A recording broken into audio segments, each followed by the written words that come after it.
প্রতিটি ঘাটে কিন্তু 10 টাকা করে নিচ্ছে। এখানে একমাত্র ফ্রি অফ কস্ট গঙ্গা থেকে জল তোলা যাচ্ছে। শেওড়াফুলি এলাকার মধ্যে জলছত্র করা উচিত ছিল। রাস্তা সুন্দর অবস্থা।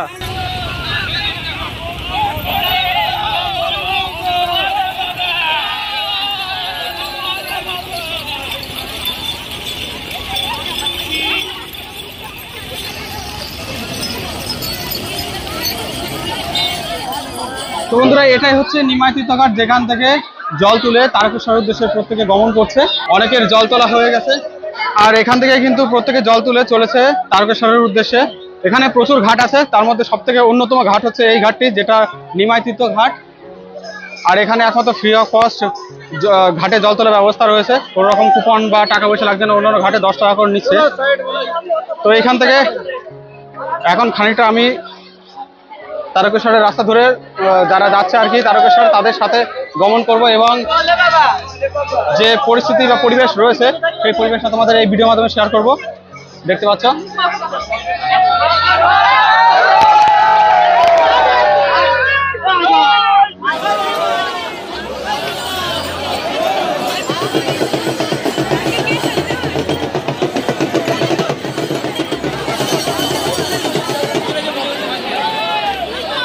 এবার এখান থেকে সরাসরি তারকেশ্বর যাওয়ার রাস্তা ধরবো।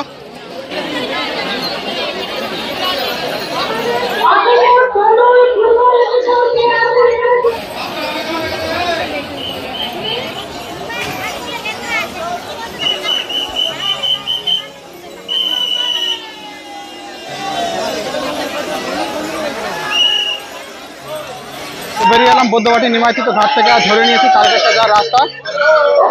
এখান থেকে এনাদের সাথে আমি দিল্লি রোড পর্যন্ত যাব এবং তারপরে ট্রেন ধরে চলে যাব কামারকুণ্ডু স্টেশনে, কারণ সেখানে ব্রিজের উপরে অনেকটাই বাবার ভক্তদের ক্রেজ দেখা যায়। আর দেখো বাঘগুলো, এটা হচ্ছে হাতিশালা ঘাট, এখান থেকেও জল তোলা যায়, তবে এখানে 10 টাকা কুপন। চলে যাবো তারকেশ্বরের রাস্তা ধরবো এবার।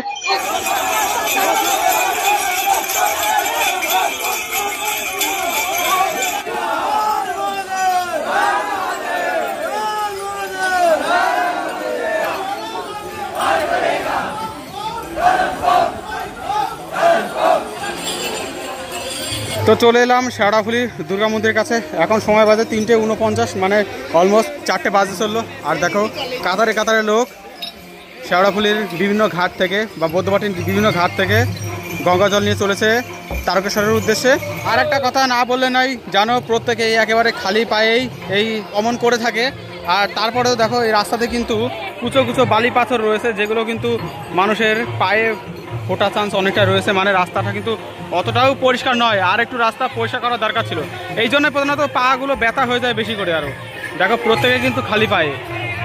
আমি দুদিন পরে যখন যাব তখন আমাকেও এইভাবে খালি পায়ে যেতে হবে। আমিও যাব দুদিন পরে, ঠিক এইভাবেই আনন্দ করতে করতে। আজকে আপাতত অন্য মানুষের আনন্দ তোমাদেরকে দেখাচ্ছি। দেখো এক পাশে জল আর এক পাশে বাচ্চা নিয়ে যাচ্ছে। আর সামনে চলে আসছে শেওড়াফুলি বৈদ্যবাটি রেলগেট।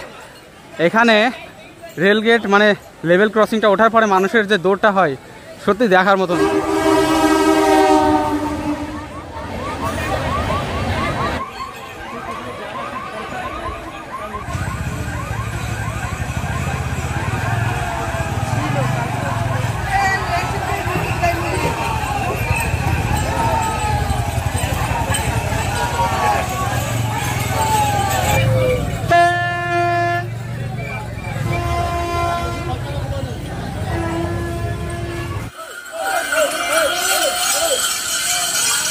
রেলগেট থেকে বেশ খানিকটা এগিয়ে এসেছি। আর এখানে দেখো জয় শ্রীরাম লেখা হনুমান পতাকা প্রচুর পরিমাণে বিক্রি হচ্ছে। আর রাস্তার দুধারে এই টাইপের জল, চা এবং বিভিন্ন টাইপের দোকানপত্র, খাবারের আইটেম দেখলেও কোথাও কিন্তু আমি এখনও পর্যন্ত একটা জলছত্র দেখলাম না। এটা সত্যি খুবই খারাপ লাগলো। অন্ততপক্ষে এই রাস্তায় মানে শেওড়াফুলি এলাকার মধ্যে জলছত্র করা উচিত ছিল। আমরা এখন সম্ভবত পৌঁছেছি নিমাই তীর্থ মোড়ে। আর এদিকে চলে গেছে ঘাট, আর তারকেশ্বর গেছে এদিকে, যেদিকে দিল্লি রোডও রয়েছে।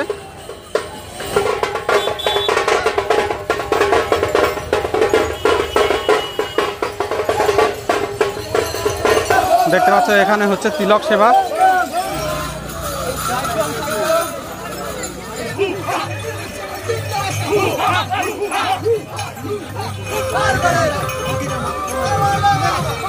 বন্ধুরা অনেকক্ষণ ধরে হেঁটে আসা পরে অবশেষে দিল্লি রোডের কাছে আসতে পৌঁছাবো প্রায়। আর এখানেই পেলাম প্রথম জলছত্র।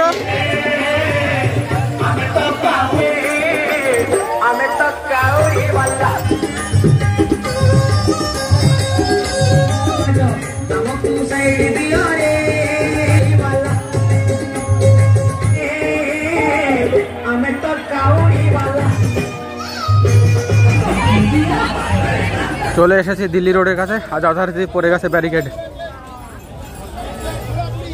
প্রত্যেকে দাঁড়িয়ে পড়েছে এখানে।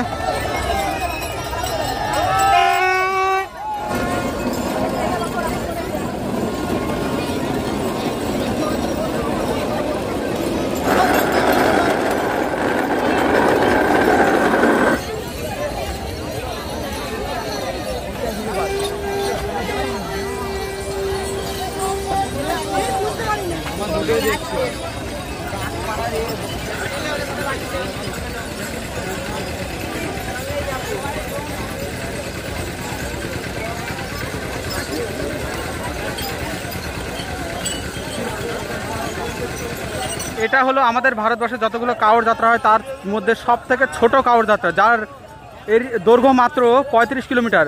তবে এদিক ওদিক ঘুরতে ঘুরতে সেটা 42 কিলোমিটারে গিয়ে দাঁড়ায়। দেখতে পাচ্ছ দিল্লি রোডে যেহেতু সিগন্যাল পড়ে গেছে, তো তীর্থযাত্রীদের পুণ্যার্থীদের ওখানে ব্যারিকেড দিয়ে আটকে দেওয়া হলো। এই যে ভিড়টা হয়েছে, এই ভিড়টা আবার পার হলেই মানে সিগন্যাল এলেই আবার পুনরায় তীর্থযাত্রীদের ছাড়া হবে। এখানে আটকে দেওয়া হয়েছে ওনাদেরকে। পুনরায় ছেড়ে দেওয়া হলো কাওড় যাত্রীদের। হারের মধ্যে একদম মুষলধারে বৃষ্টি শুরু হয়ে গেছে।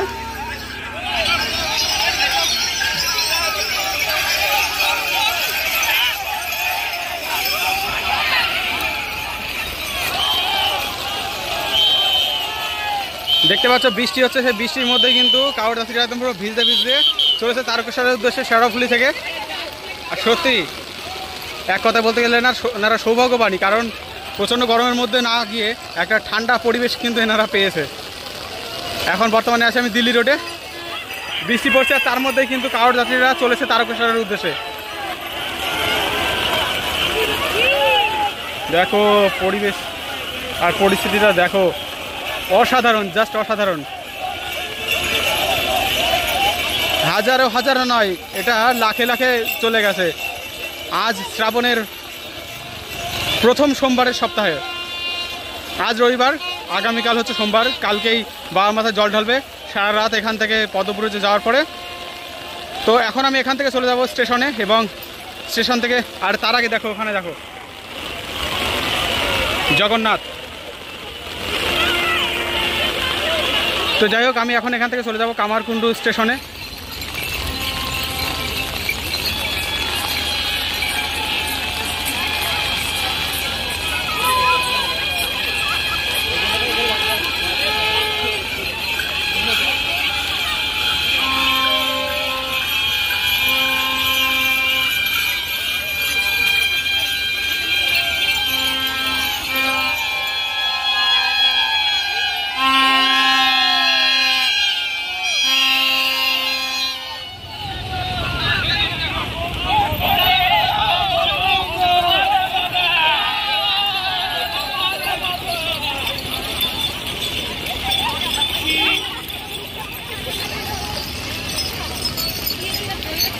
তো কামারকুণ্ডু যেতে গেলে আমাকে এখান থেকে হয় যেতে হবে শেওড়াফুলি, না হলে দিয়াড়া স্টেশনে।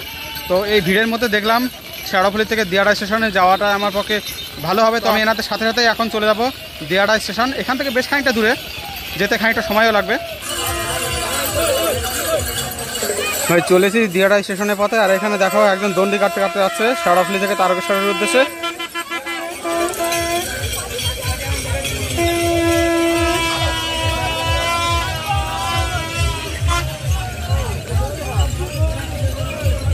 আর এখানে সরকারের তরফ থেকে কিছু শৌচালয়ের ব্যবস্থা করে দেওয়া হচ্ছে রাস্তার পাশেই। দিয়াড়া স্টেশনের দিকে চলেছি, আর এখানে রাস্তার অবস্থা দেখো, এই হচ্ছে রাস্তা। রাস্তা সুন্দর অবস্থা।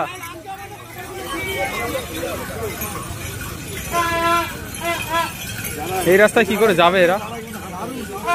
হ্যাঁ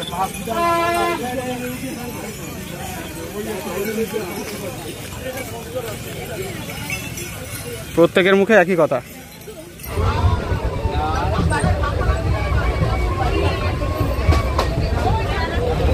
চলে এসেছি কামারকুণ্ডু স্টেশনে। এই যে কামারকুণ্ডু স্টেশন, আর এখন সময় বাজে হচ্ছে 6:12। আর ওই যে দূরে রয়েছে কামারকুণ্ডু ব্রিজ, যে ব্রিজের পরে আমি এখন যাব। দেখতে পাচ্ছ তারকেশ্বরের উদ্দেশ্যে সব গমনকারী পুণ্যার্থীরা ওই ব্রিজের উপর দিয়ে চলেছে। চলে এলাম কামারকুণ্ডু ব্রিজের পরে। এখন সময় হচ্ছে 6:18। নিচে রয়েছে কামারকুণ্ডু স্টেশন, আর এই হচ্ছে কামারকুণ্ডু ব্রিজ।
তো এখন সন্ধ্যে সবে 6:25 বাজে। আর এই হচ্ছে কারেন্টলি কামারকুণ্ডু ব্রিজের পরে পরিস্থিতি। দেখতে পাচ্ছ সন্ধ্যেবেলায় কিন্তু যথেষ্ট ভিড় হয়ে গেছে। রাত যত বাড়বে তত কিন্তু ভিড়টা আরও বাড়বে। আর প্রথম সোমবার সাধারণত ভিড়টা কম হয়, তবে এবছর কিন্তু প্রথম সোমবারেই প্রচুর পরিমাণে ভিড়। মানে অনেকে হয়তো অনেক ভিডিও দেখেছে এবং সে দেখে জানতে পেরেছে যে প্রথম সোমবারে ভিড়টা অনেকটা কম থাকে। তো সেই জন্য কিন্তু অনেকেই আজকে মানে বেরিয়ে এসছে। আর দেখতে পাচ্ছ সেই জন্য প্রথম সোমবারে কেমন পরিমাণে ভিড় হয়েছে।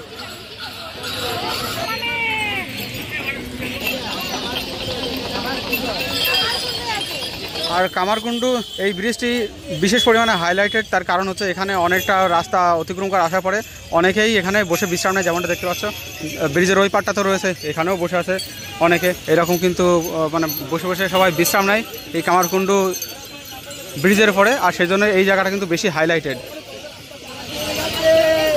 আর দেখো ভিড়টা দেখো।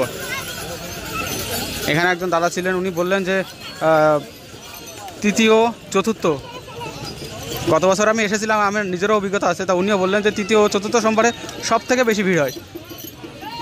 মানে আজ প্রচুর ভিড়, তারপরেও রাস্তার এপার থেকে তো ওপারে যাওয়া যাবে। আর ওই দিনগুলোতেই কিন্তু রাস্তার এপার থেকে ওপারেও যাওয়া যাবে না। গত বছর আমি শেষ সোমবার এসেছিলাম, তো আমার সেই অভিজ্ঞতাটা আছে।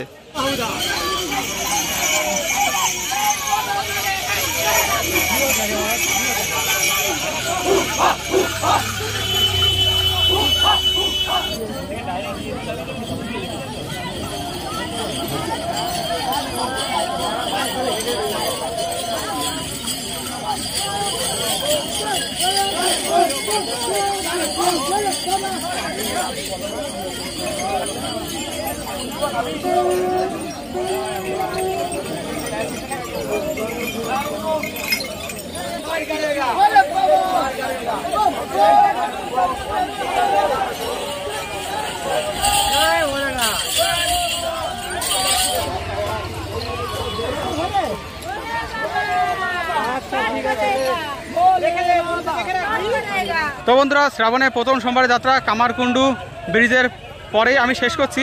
এখন দেখতে পাচ্ছ সময় 6:49 বাজে। অ্যাকচুয়ালি আমার কালকে থাকার সময় হবে না, তো সেই জন্য আমার আজকে ইমিডিয়েটলি এখান থেকে বেরিয়ে যেতে হবে। আর ব্রিজ শেষ হওয়ার পরে এখানে দেখতে পাচ্ছি এখানে অনেকেই কিন্তু রেস্ট নিচ্ছে। আর এরকম র্যাক মানে তাক রাখার র্যাক কিন্তু এখানে প্রচুর পরিমাণে করা থাকে, প্রতি বছরই থাকে, এবছরও আছে। আর কামারকুণ্ডু ব্রিজের পরেও এখানে রয়েছে। আর সেখানে দেখো কত বড় বড় বাঘ সব নিয়ে এসে রেখেছে।